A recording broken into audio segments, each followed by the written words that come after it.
Friends, confidently English बोलने के लिए आपको उस सेंटेंस की सही इंग्लिश पता होनी चाहिए। आज हम इस वीडियो में इस हिंदी पैराग्राफ का इंग्लिश में ट्रांसलेशन करेंगे और सीखेंगे बहुत सारे day to day spoken English में यूज़ होने वाले सेंटेंसेस। तो चलिए वीडियो शुरू करते हैं। राहुल, स्कूल बस अभी तक नहीं आई।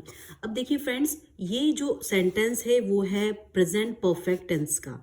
ठीक है, स्कूल बस अभी तक नहीं आई, यानी कि यहाँ पर जो एक्शन हो रहा है, when something was expected to happen by now, कोई काम जो अभी हो जाना चाहिए था but it hasn't happen yet, अभी तक नहीं हुआ, वहाँ पर हम प्रेजेंट परफेक्ट टेंस यूज करते हैं, प्रेजेंट परफेक्ट टेंस, जिसमें कि हम यूज करते हैं हैज या हैव प्लस वर्ब की थर्ड फॉर्म। यानी कि यहाँ पर हम यदि कोई भी इनकम्प्लीटेड एक्शन है तो वहाँ पर हम क्या करेंगे, प्रेजेंट परफेक्ट टेंस यूज करेंगे। ठीक है, सो यहाँ पर आपका क्या होगा, स्कूल बस अभी तक नहीं आई, बस को आ जाना था लेकिन वो नहीं आई, इनकम्प्लीटेड एक्शन है, इसीलिए क्या होगा, द स्कूल बस, सिंगुलर है बस इसीलिए हैज आएगा। हैज नॉट, नहीं आई, हैज नॉट, आने को हम कहते हैं नहीं आई, आने को हम कहते हैं अराइव। क्या कहते हैं हम, अराइव। अराइव का क्या हो जाएगा, अराइव्ड, तो क्या हो जाएगा, हैज नॉट अराइव्ड, अभी तक, येट। तो क्या हो जाएगा translation, the school bus hasn't arrived yet. ठीक है, स्कूल बस अभी तक नहीं आई, the school bus hasn't arrived yet. जैसे कि हम कहते हैं ना, टीचर अभी तक क्लास में नहीं आए, the teacher hasn't arrived yet, the teacher hasn't arrived yet, अभी तक स्कूल नहीं है, इनकम्प्लीटेड एक्शन है।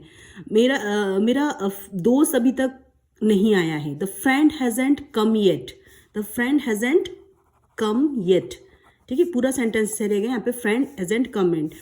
या फिर बस अभी तक नहीं निकली वहाँ से। ठीक है, तो नहीं निकली वहाँ से, लेफ्ट नहीं हुई है। ठीक है, तो क्या हो जाएगा, लीव का थर्ड फॉर्म हो जाएगा लेफ्ट, लीव, लेफ्ट। तो इसकी थर्ड फॉर्म आएगी, तो क्या होगा, बस अभी तक नहीं निकली, the bus hasn't left yet, the bus hasn't.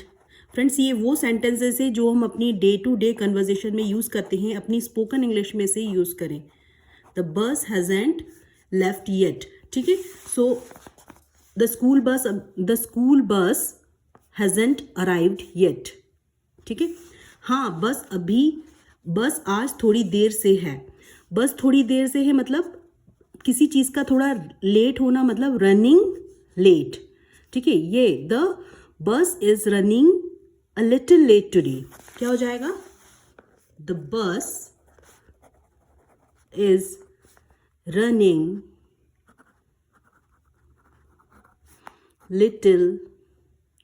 a little late today.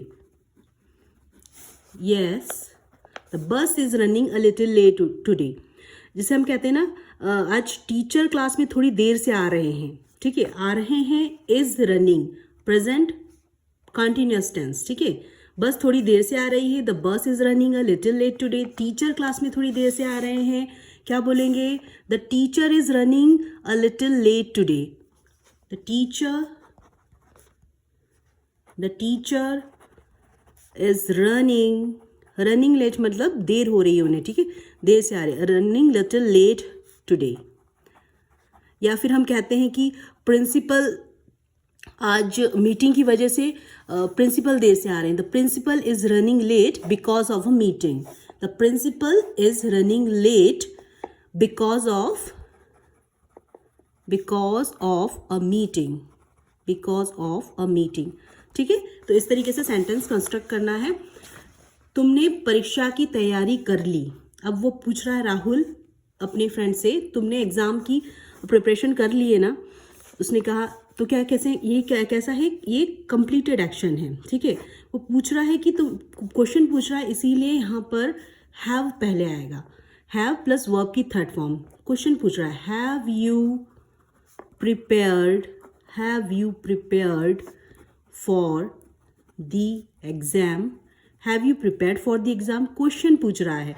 इसीलिए यदि आप बोलेंगे तुमने परीक्षा की तैयारी कर ली, यदि ऐसा पूछेगा तो क्या होगा, you have prepared for the exam।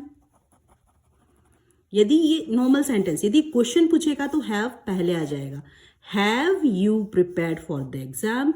Have के साथ में आपका वर्ब की थर्ड फॉर्म आएगी, प्रिपेयर का प्रिपेयर्ड हो जाएगा, ठीक है, प्रिपेयर्ड हो जाएगा। अब नेक्स्ट देखिए, हाँ लगभग मुझे अभी कुछ टॉपिक्स रिवाइज करने हैं।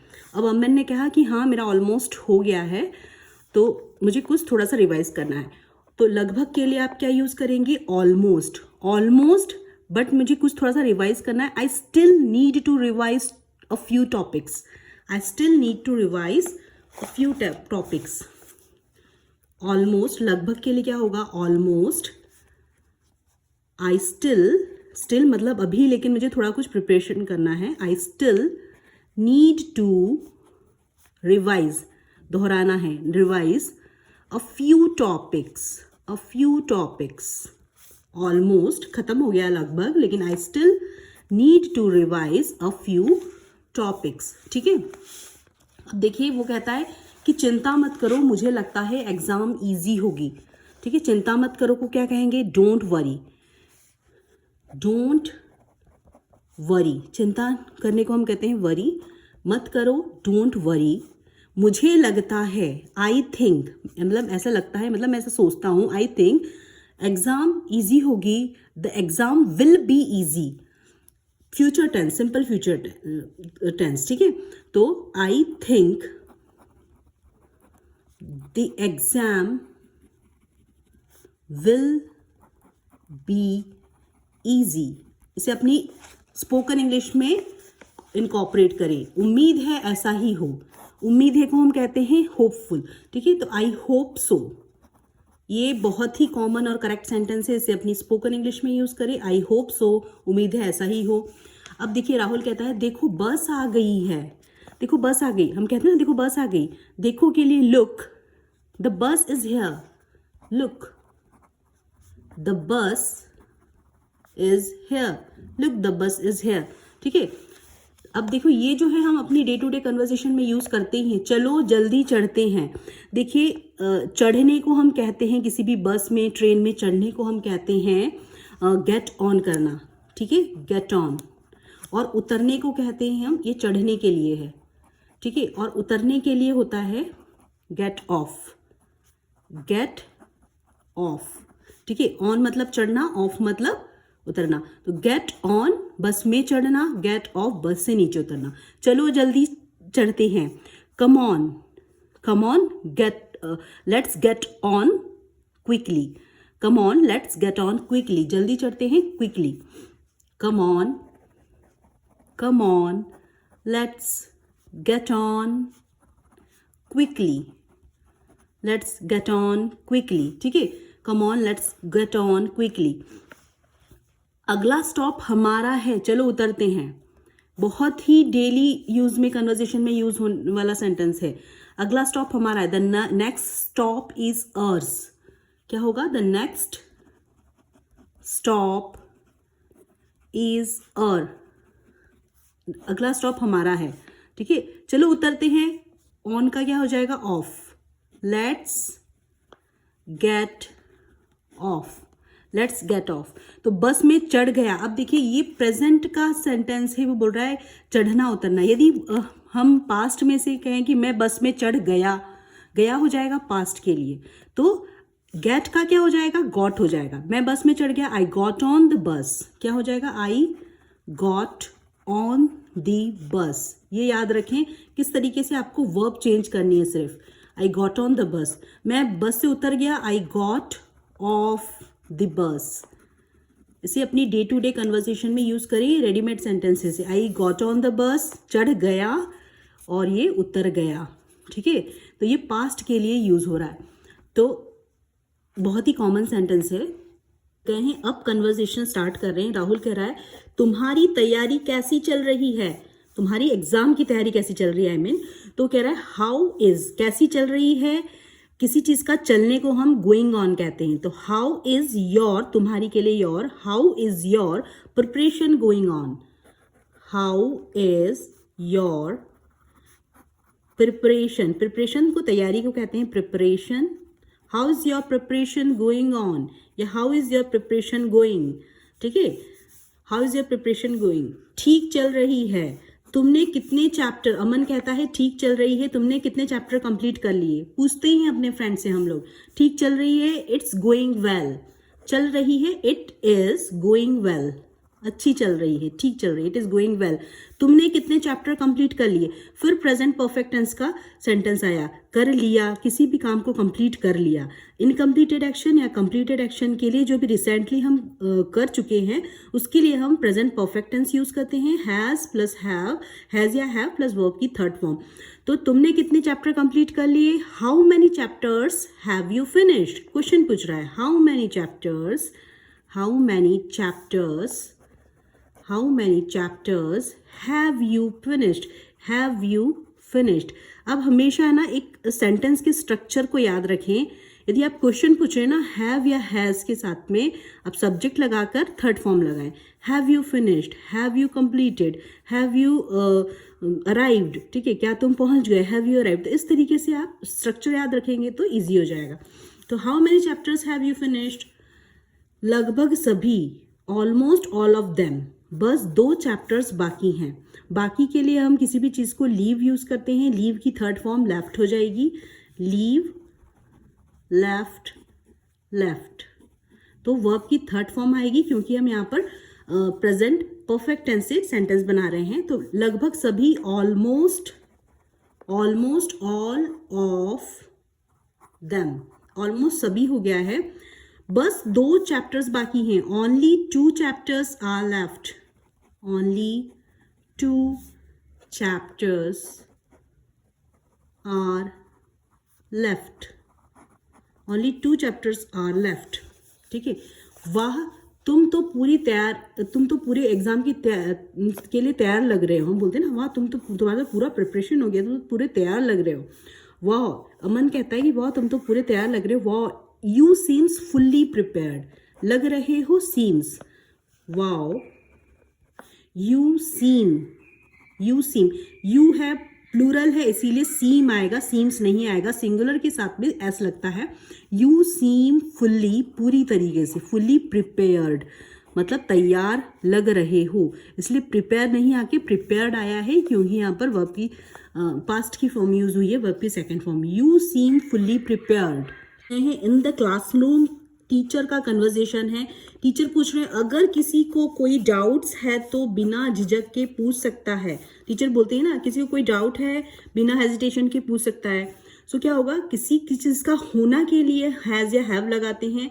इफ एनीवन, एनीवन जो है आपका सिंगुलर है इसीलिए क्या आएगा, हैज़ आएगा। If anyone has any doubt feel free to ask, feel free मतलब बिना झिझक के, बिना हेजिटेशन के। इफ anyone has any doubt, doubt की स्पेलिंग देखिए DOUBTS होता है, यहाँ पर B साइलेंट है, डाउट DOUTS, डाउट्स, लेकिन B यहाँ पर साइलेंट है, प्रोनाउंसिएशन में नहीं आएगा, स्पेलिंग आप करेक्ट इसे याद रखें, DOUBTS, ठीक है। If anyone has any doubt feel free, बहुत ही प्यारा स्ट्रक्चर है, फील फ्री टू आस्क, पूछने के अपने आप को बिना, फील फ्री बिना झिझक के, बहुत ही कॉमन यूज होता है। If anyone has any doubts feel free to ask, conversation में यूज करें स्पोकन इंग्लिश में। If anyone has any doubts feel free to ask. मैं उम्मीद करती हूँ कि आप सभी ने चैप्टर्स पहले से पढ़ लिया होगा। मैं उम्मीद करती हूँ मतलब आई होप आप सभी ने, ऑल ऑफ यू, चैप्टर्स पहले से पढ़ लिया होगा। Have gone through the lessons before hand, have gone through मतलब पहले से उस चैप्टर से गुजर चुके हैं, ठीक है। गॉन थ्रू मतलब होता है, हैव गॉन थ्रू मतलब वो काम कंप्लीटेड, आप उस जगह से गुजर चुके हैं, उस चैप्टर से गुजर सके हैं। तो हैव गॉन इसलिए आया क्योंकि यहाँ पर आपका प्रेजेंट परफेक्ट टेंस है, और थ्रू द लेसन्स मतलब उस लेसन से गुजर चुके हैं। तो मैं उम्मीद करती हूँ, I hope all of you, आप सभी, आई होप, मैं उम्मीद करती हूँ ऑल ऑफ यू, आप सभी हैव गॉन थ्रू मतलब हैव के साथ में वर्ब की थर्ड फॉर्म आई है गो, वेंट, गॉन, उस चीज से गुजरना, जाना, ठीक है। तो वर्ब की थर्ड फॉर्म आएगी हैव के साथ में, यू के साथ में हैव आता है, वी यू दे आर के साथ में, सॉरी वी यू दे आई के साथ में हैव आता है। यू हैव गॉन थ्रू, उस चीज से गुजरना, THROUGS, थ्रू द लेसन, किस चीज से, लेसन से। I hope all of you have gone through the lesson before hand मतलब उस मेरे यहाँ इस पूछने से पहले, बिफोर हैंड, ठीक है। आप सभी ने चैप्टर्स पहले से ही पढ़ लिया होगा, पहले से के लिए बिफोर हैंड। सिर्फ आंसर याद मत करो, आप टीचर बोलते हैं ना कि सिर्फ आंसर को रट्टा मत लगाओ, कॉन्सेप्ट्स को समझो, यदि कॉन्सेप्ट्स याद रखोगे तो इजी हो जाएगा। सिर्फ आंसर याद मत करो, कॉन्सेप्ट्स को समझो।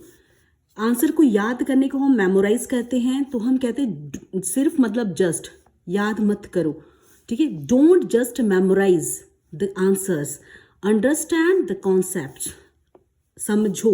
समझो मतलब understand. Don't just memorise the answers, don't just memorise the answers. Understand मतलब होता है समझो, ठीक है। देखिए अंडरस्टैंड, अंडरस्टूड मतलब समझ गया, ये इसकी सेकंड फॉर्म है, और थर्ड फॉर्म भी इसकी अंडरस्टूड ही होती है, सेकंड और थर्ड फॉर्म सेम होती है इसकी। तो समझो के लिए अंडरस्टैंड, समझ गया के लिए अंडरस्टूड। अंडरस्टैंड द कॉन्सेप्ट मतलब उसके जो कोड, उसके जो अवधारणा है उसको समझो। डोंट जस्ट मेमोराइज, सिर्फ रट्टाफिकेशन नहीं करना है। डोंट जस्ट मेमोराइज, याद मत करो the answer, understand the concepts, ठीक है। ये हम यूज करते हैं अपनी स्पोकन इंग्लिश में। जो स्टूडेंट्स अपना होमवर्क कंप्लीट कर चुके हैं वे अपनी नोटबुक सबमिट कर दें। बहुत ही कॉमन यूज होता है, वाइडली यूज होता है कम्युनिकेशन में। जो स्टूडेंट अपना काम होमवर्क कंप्लीट कर चुके हैं प्लीज वो अपनी नोटबुक सबमिट कर दें। Students who have completed their work या homework may submit their notebooks. Students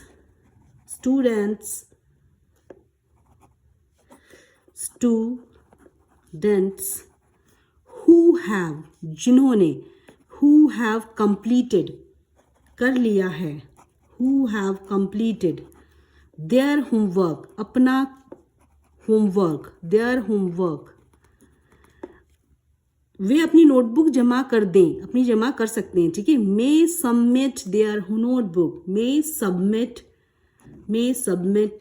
there notebook, their notebooks, may submit their notebooks। Students, अब देखिए फिर से यहाँ पर कौन सा एक्शन है, हैव प्लस वर्ब की थर्ड फॉर्म, ठीक है, completed action. Students who have completed their homework may submit their notebooks. Please अपने पॉइंट्स रखने से पहले हाथ उठाएं। जब क्वेश्चंस पूछते हैं टीचर तो हम बच्चों को रेज हैंड करने के लिए कहते हैं। सब बच्चे एक साथ में उठ के ना बोलें, शोर शराबा ना हो, इसीलिए हम बोलते हैं जिसको आंसर देना है वो हाथ उठाए। इस सेंटेंस का ये मीनिंग निकल रहा है। तो क्या होगा, प्लीज हाथ उठाने को कहेंगे रेज करने को उठाने को कहते हैं raise your hand before speaking. Please raise your hand, RAISE, raise your hand. Please raise your hand before speaking. Very common sentence, day-to-day conversation sentence. Please raise your hand before speaking. Please raise your hand. इसको याद रखें, हाथ उठाएं, raise your hand before speaking. Please raise your hand before speaking. यह topic या यह subject आपकी सोचने की क्षमता को डेवलप करने में हेल्प करेगा। ये टॉपिक जो है सोचने की क्षमता को हम कहते हैं क्रिटिकल थिंकिंग स्किल, ठीक है। सोचने की क्षमता को कहते हैं क्रिटिकल थिंकिंग स्किल। तो this topic will help develop your critical thinking skills. This topic this topic will help, करेगा, ये हुआ अपना सिंपल फ्यूचर टेंस, विल के साथ में verb I. This topic verb की first form, will help develop your critical thinking skill. Your, देखिए critical आपकी सोचने की क्षमता, सोचने की क्षमता को हम कहते हैं critical thinking skill, critical thinking skills, skills, ठीक है। This topic will help you, या this topic will help develop your critical thinking skill. इस वोकैबुलरी को याद रखें, क्रिटिकल थिंकिंग स्किल। मैं चाहती हूँ कि आप इस टॉपिक पर अपने थॉट्स शेयर करें। अब टीचर ने कोई टॉपिक समझा दिया, अब वो चाहते हैं कि आप इससे कितना समझे हैं, अपने थॉट्स को एक्सप्रेस करें। तो मैं चाहती हूँ, आई वुड लाइक यू, तुम, आप, या ठीक है, I would like you to share your thoughts on this topic. I would like मतलब मैं चाहती हूँ, आई वुड लाइक यू मतलब तुम, I would like you to share करें योर थॉट्स, तुम्हारे थॉट्स, योर थॉट्स, थिंक का थॉट्स हो जाएगा, your thoughts on this topic, I would like you to share your thoughts on this topic. अब teacher पूछती क्या सभी परीक्षा के लिए रेडी है, क्या सभी एग्जाम के लिए रेडी हैं, पूछती है ना टीचर, क्या सभी रेडी हैं? तो क्या इज एवरीवन, सभी के लिए क्या होगा, everyone, is everyone ready for the exam, is everyone ready for the exam, question पूछ रहे हैं इसीलिए इज आया है, is everyone ready for the exam. Students ने कहा यस मैम, जी मैम यानी यस मैम। राहुल कहता है मैम मुझे एक सवाल समझ नहीं आया, ये पास्ट का एक्शन है, उसी क्वेश्चन समझ में नहीं आया, तो यहाँ पर डिड लगेगा, डिड नॉट अंडरस्टैंड। डिड के साथ में हमेशा वर्ब की फर्स्ट फॉर्म आती है, हमेशा याद रखें, डिड के साथ में हमेशा वर्ब की फर्स्ट फॉर्म यूज करेंगे, वर्ब की सेकंड फॉर्म, थर्ड फॉर्म नहीं यूज करते हैं, कोई भी फॉर्म नहीं, इसमें वर्ब की फर्स्ट फॉर्म यूज करते हैं। Ma'am I didn't understand one question, ma'am I didn't understand, understood नहीं होगा, क्या होगा, वर्ब की first form understand, one question, मुझे एक क्वेश्चन समझ नहीं आया। बहुत ही कॉमन कन्वर्सेशनल सेंटेंसेस है। मैम ने पूछा कौन सा सवाल, कौन सा क्वेश्चन, विच क्वेश्चन, कौन सा, विच क्वेश्चन, मैम पूछिए विच क्वेश्चन। राहुल कहता है क्या आप इसे दोबारा समझा सकती हैं, क्या आप इसे फिर से समझा सकती हैं। कुड हम सकती हैं रिस्पेक्टफुली वे में कहेंगे, कुड यूज करते हैं, could you open the door, क्या आप दरवाजा खोल सकते हैं, could I come in sir, क्या मैं अंदर आ सकता हूँ सर। कुड हम यूज करते हैं रिस्पेक्ट, ज्यादा मोर रिस्पेक्टफुली वे में अपने को एक्सप्रेस करने के लिए। कुड यू एक्सप्लेन, क्या आप एक्सप्लेन कर सकती हैं, could you explain it again, क्या आप इसे दोबारा, अगेन मतलब दोबारा, can you explain it again. Ma'am ने कहा बिल्कुल, ऑफ कोर्स, ठीक है, ऑफ कोर्स। अब मैम कहती हैं कि मैम क्या आप इस पॉइंट को थोड़ा डिटेल में समझा सकती हैं, ठीक है। Ma'am could you explain this point in a little more detail, ma'am could you explain this point, जिस पॉइंट में वो अटक गया है, जहाँ से समझ में नहीं आ रहा है, उस पॉइंट की बात कर रहा है, उसे कैसे समझना, in a little detail, in a little more detail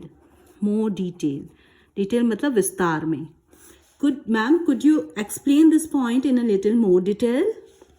मुझे लगता है कि मैंने क्वेश्चन को गलत समझ लिया है। अब राहुल कहता है मुझे लगता है कि मैंने क्वेश्चन को गलत समझने को हम कहते हैं मिसअंडरस्टैंड, समझने के लिए, समझ लिया है मिसअंडरस्टूड, ठीक है, मिसअंडरस्टूड हो जाएगा।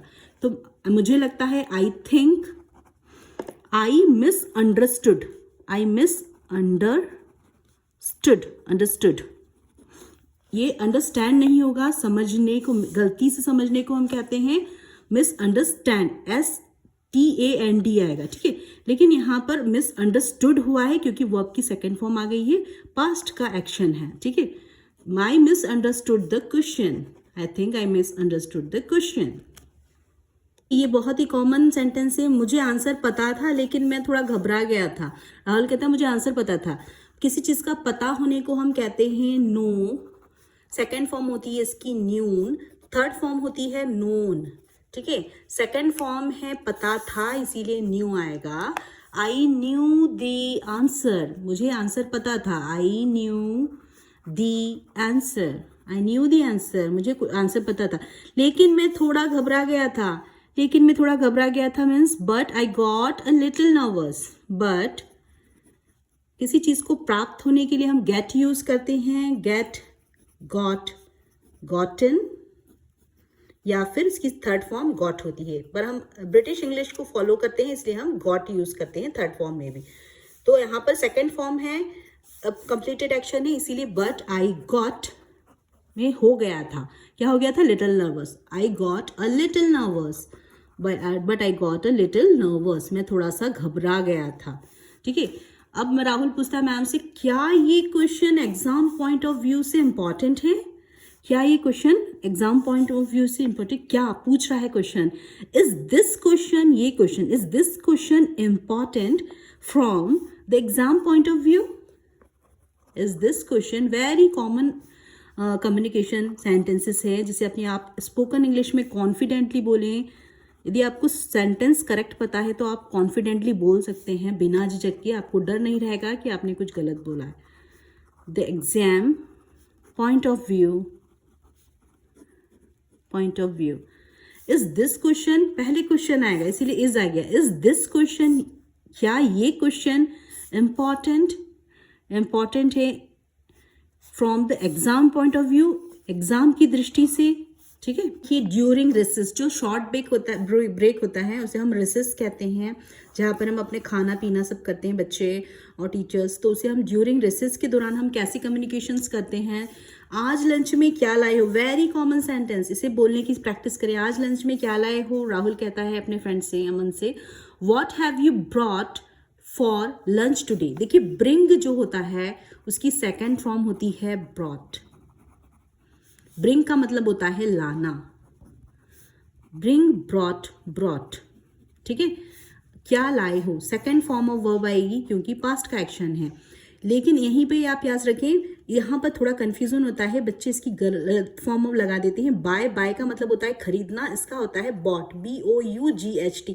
सिर्फ यहाँ पर आर का डिफरेंस है, यहाँ पर आर ऐड हो जाता है लाने में, बाकी सेम स्पेलिंग है, ठीक है। बॉट, बॉट, इसका मतलब लेकिन खरीदना होता है बाय का। ब्रिंग, क्या लेकर आए हो, सेकेंड फॉर्म ऑफ वर्ब आएगी। What have, sorry third form of verb आएगी क्योंकि हैज़ के साथ में या हैव के साथ में आपकी वर्ब की थर्ड फॉर्म आती है। लाए हो, क्या लाए हो, कंप्लीटेड एक्शन है। What have you bought for lunch today, what, very common question है, आप अपनी डे टू डे कन्वर्जेशन में सेंटेंस को यूज करें। What have you bought for lunch today. बच्चों से भी आप पूछ सकते हैं, what have you bought for lunch today. मैं पराठा लाया हूँ, तुम क्या लाए हो? I bought paratha. What about you, तुम क्या लाए हो? I brought paratha, parathas. What about you, तुम क्या लाए हो? About you. मैं सैंडविच लाया हूँ, I bought sandwich, I brought sandwich, I brought sandwiches. चलो मिलकर खाते हैं, मिलकर खाने को टुगेदर कहते हैं, ईट टुगेदर। लेट्स, चलो, लेट्स ईट टुगेदर, बहुत ही कॉमन है, इसे स्पोकन इंग्लिश में यूज करें कॉन्फिडेंटली, करेक्ट सेंटेंस है। Let's eat together. वो लोग बात कर रहे हैं फ्रेंड्स टॉकिंग एट स्कूल्स। आज की क्लास उम्मीद से कहीं ज़्यादा इंटरेस्टिंग थी। अब बच्चा बोल रहा है अपने फ्रेंड से कि आज क्लास बहुत इंटरेस्टिंग थी। टुडेज क्लास वॉज, थी के लिए वॉज आएगा। टुडेज क्लास सिंगुलर है क्लास, इसलिए वॉज आएगा। Today's class was far more interesting than I expected, मतलब उम्मीद से ज़्यादा एक्सपेक्ट करना, ठीक है। तो आई एक्सपेक्ट का एक्सपेक्टेड हो जाएगा। Today's class was far more interesting, बहुत ज़्यादा इंटरेस्टिंग है, या today's class was more interesting than किसकी कंपेरिजन में? आई एक्सपेक्ट, मैंने जितना एक्सपेक्ट किया था ना उससे भी ज़्यादा इंटरेस्टिंग थी. आई एक्सपेक्टेड आया है क्योंकि पास्ट का एक्शन है. ठीक है, मुझे लगता है टीचर ने टॉपिक को बहुत ईजी वे में समझाया. आई think the teacher explained the topic in a very simple way. I think the teacher explained, समझाया. एक्सप्लेन का एक्सप्लेन्ड हो जाएगा, ईडी आएगा, पास्ट का एक्शन है. आई थिंक, मैंने सोचा the teacher explained the topic in a very simple way, बहुत ही आसान तरीके से. इन अ सिंपल वे मतलब बहुत ही आसान तरीके से समझाया. मुझे इस टॉपिक को समझने में थोड़ा टाइम लग रहा है. मतलब क्या होगा? मुझे टाइम लग रहा है. Taking time, it is taking some time to understand this chapter. It is taking, समय लग रहा है कि taking time. It is taking me some time to understand, समझने में, to understand this chapter, इस chapter को. It is taking me some time to understand this chapter. चलो रसिस के बाद इसकी प्रिपरेशन करते हैं. तो ठीक है, चलो इसके प्रिपेयर करते हैं. Let's prepare for it together after recess. चलो साथ में मिलकर इसको प्रिपेयर करते हैं. Let's prepare for it together after recess. Recess के बाद, आफ्टर रसिस. ठीक है. अब जैसे किसी ने प्रेजेंटेशन दिया तो हम बोलते हैं ना, बहुत ही कॉमन सेंटेंस, तुम्हारा प्रेजेंटेशन रियली इम्प्रेसिव था. Your presentation was really impressive. Your presentation था के लिए वॉज, रियली सचमुच, वास्तव में, impressive. IMPRESSIVE. Your presentation was really impressive. Very common sentence. परीक्षा नज़दीक आते ही सभी स्टूडेंट्स ज़्यादा सीरियस हो जाते हैं. नज़दीक आने को कहते हैं अप्रोच करना. ठीक है. एज द एग्ज़ाम अप्रोच, जैसे ही एग्ज़ाम आती है, एज द एग्ज़ाम्स अप्रोच. क्या कहते हैं? किसी चीज़ को अप्रोच करना मतलब वहाँ तक पहुँचना. As the exam approach all students became more serious. All students, सभी विद्यार्थी. ऑल स्टूडेंट्स बिकम, हो जाते हैं. बिकम सिंपल टेंस का सेंटेंस है, सिंपल प्रेजेंट टेंस का. Become more serious. ठीक है. एज द एग्जाम अप्रोच, इस वोकैबुलरी को याद रखें, इस सेंटेंस स्ट्रक्चर को याद रखें. As the exams approach all the students become more serious. मैं सिर्फ रटने के बजाय समझकर पढ़ने की कोशिश कर रहा हूँ. रटने को कहते हैं हम मेमोराइज देम. ठीक है. या रोट कहते हैं, रटने को हम रोट भी कहते हैं, ROTE रोट. तो I am trying to understand the concepts rather than just memorising them. I am trying, मैं समझने की कोशिश कर रहा हूँ. I am trying to understand the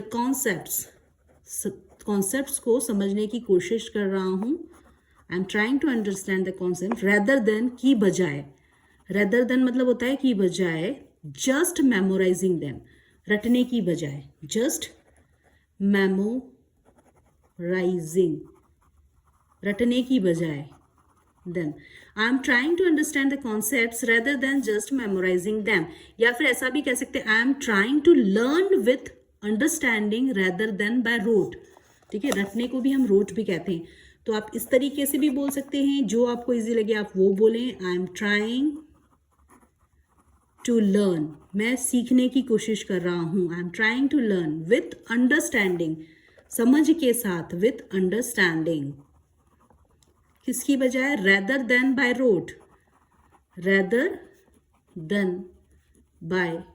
road. रटने की बजाय. ठीक है. Rather than just memorising them, rather than by wrote। ये दो है, आप स्ट्रक्चर से वैसे का वैसा आप बोल सकते हैं पूरे रेडीमेड सेंटेंस से। जितना ज़्यादा प्रैक्टिस करोगे उतना ज़्यादा कॉन्फिडेंस आएगा। The more you practice the more confidence you will become. जितना ज़्यादा प्रैक्टिस करोगे, द मोर यू प्रैक्टिस, जितना ज़्यादा प्रैक्टिस करोगे, तुम जितना ज़्यादा तुम प्रैक्टिस करो, the more you practice the more confident you will become. The more confident, बोलने की कोशिश करें अपने स्पोकन इंग्लिश में, यू विल बिकम, हो जाओगे। ठीक है, मैं अपनी वीक एरिया पर स्पेशल अटेंशन दे रहा हूँ। आई एम अटेंशन दे रहा हूँ, paying attention. I am paying special attention to my weak area. I am paying, दे रहा हूँ, पे करना मतलब देना और पेइंग मतलब दे रहा हूँ। I am paying special attention, I am paying special attention कहाँ, to my weak area, to my weak areas. AREAS। बाद में पेरेंट्स एंड चिल्ड्रंस के बीच में कन्वर्सेशन होता है अबाउट स्कूल, इसे आप याद रखें। आज स्कूल में सबसे इंटरेस्टिंग चीज़ क्या हुई, अपने बच्चों को पूछती है आज स्कूल में सबसे इंटरेस्टिंग क्या हुआ, तो होने को हम कहते हैं हैपन, इसका सेकेंड फॉर्म हो जाएगा happened. What was the most interesting thing that happened at school today. हुई, इसलिए वर्ब की यहाँ पर हुई के लिए वॉज आएगा। What was the most interesting, क्या था most interesting, what was the most interesting thing. इसे अपने बच्चों से ज़रूर आप कम्युनिकेट करें, किसी से भी, अब बच्चों बाहर के बच्चों से भी पूछ सकते हैं। What was the most interesting thing that happened, हुई स्कूल में हुई, हैपन का हैपेंड हो जाएगा, पास्ट का एक्शन है। What was the most interesting thing that happened at school. At school preposition at आएगी क्योंकि पर्टिकुलर प्लेस की बात हो रही है, तो इसीलिए एट स्कूल टुडे मतलब आज। What was the most interesting thing that happened at school today? क्या तुमको किसी सब्जेक्ट में एक्स्ट्रा हेल्प की ज़रूरत है, हम बच्चों से पूछते हैं। डू यू नीड, ज़रूरत है, do you need any extra help with any subject. Do you need any extra help ज़रूरत है। डू यू नीड, क्या तुम्हें ज़रूरत है, any extra help with any subject, किसी सब्जेक्ट में, any subject. Do you need any extra help with any subject. ऐसा लगता है कि तुम अपनी स्टडीज़ को सीरियसली ले रहे हो, हम बोलते हैं ऐसा लगता है। इट सीम्स दैट, इट के साथ में, सीम के साथ में SIES आएगा क्योंकि सिंगुलर है। इट सीम्स दैट, लगता है। You are taking your study seriously, you are taking your studies seriously, you are taking your studies seriously। सिर्फ अच्छे मार्क लाना ही पर्याप्त नहीं है, सीखना भी इम्पॉर्टेंट है। हम बच्चों से बोलते हैं सिर्फ अच्छे मार्क्स लाना ही ज़रूरी नहीं है, सीखना, इससे कुछ सीखो। Scoring good marks is not enough. Score करने को लाना कहते हैं, scoring good mark, scoring good marks is not enough, पर्याप्त नहीं है, इज नॉट इनफ। सीखना भी जरूरी है। Learning is important too, learning is important too, TOO भी। Scoring good mark is not enough, learning is important too. मुझे खुशी है कि तुम अपनी जिम्मेदारियों को समझ रहे हो। ठीक है, मुझे खुशी है, आई एम ग्लैड। तुम अपनी जिम्मेदारी को रिस्पॉन्सिबिलिटी कहते हैं। You are understanding your responsibilities, you are understanding, समझ रहे हो, अंडरस्टैंडिंग आएगा, वर्ब की फोर्थ फॉर्म आएगी। योर किसे, रेस्पॉन्सिबिलिटीज, responsibilities, RES, रेस, Pons, P-O-N, pons, Ponsi, B-lities, L-I-T-I-E-S, responsibilities. So friends, if this video add any value in your English learning journey, please do subscribe my channel and don't forget to hit the bell icon, जिससे कि मुझे आपका प्यार और motivation मिलता रहे और मैं आपके लिए इस तरीके की यूजफुल इंग्लिश कंटेंट्स लाती रहूं और आपकी इंग्लिश लर्निंग जर्नी में एक वैल्यू ऐड करती रहूं. तो please do subscribe my channel. Thanks for watching my videos. Keep learning, keep watching, keep growing.